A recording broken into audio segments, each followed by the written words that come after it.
किछि दिनर व्यवधान परे आज मुख्यमंत्री मोहन चरण माझी पुणी थरे साधारण लोकंक अभियोग शुणिछंती। आज मुख्यमंत्री प्रथमे आसबा परे बाहरे व्हील चेयर रे अपेक्षा करिथिबा भिन्नक्षम लोकंकु भेटिथिले, आनिथिबा अभियोग शुणिथिले। गत अक्टोबर मास 28 तारिख रे हेबाकु थिबा शुणाणी बात्या दाना पाई बंद रहिथिला। सेतेबेले पंजीकरण करिथिबा 1000 लोक शीत सत्वे राजधानी को आसी मुख्यमंत्री को निजर अभियोग कहिथिले। तेबे मुख्यमंत्री अन्य 6 जन मंत्री एवं सचिव सेठारे उपस्थित रही लोकंकर अभियोग शुणिथिले।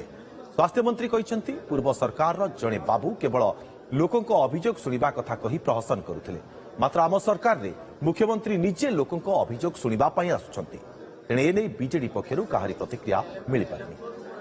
माननीय मुख्यमंत्री मोहन चरण माझींकर सरकार आसला बेले एटा पंचम थर पाए 5th टाइम आमे जनशुणाणी करिछु, ग्रीवेंस पिटिशन नौछु एवं पाखापाखि आम जहाँ भी पिटिशन आसुची विशेष करी 80% आम डिस्पोज अफ होउछि। आम पाखरे पाखापाखि आज भी निजे जेतेबेले आसले दिव्यांग मानकु पर्सनाली से भेटिकिरी तांकर पेपर नैछंती, ग्रीवेंस नैछंती। विगत सरकार रे आपनकर मन थिबो एडी किछि बाबू मुख्यमंत्री सीएमओ ऑफिस ना नैकिरी हेलिकॉप्टर रे बिकी बिकी कांधरे बुली बुली कांधरे बोहिकिरी ग्रीवेंस पिटिशन धरिकी आउसुले एवं जो भाया गोटे नाटकीय ढंगी रे ताकू मैनेज करुले।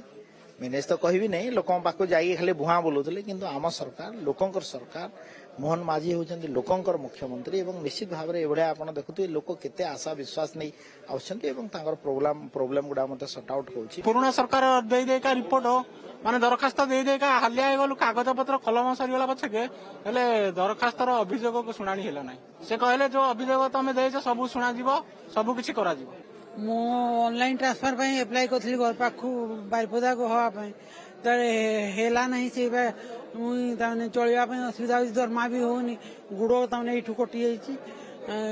ये सेई पे घर पाखु ट्रांसफर हे गने ताने सुनिले कहले करा दियो बोली। हां को दे बोली तो कहले।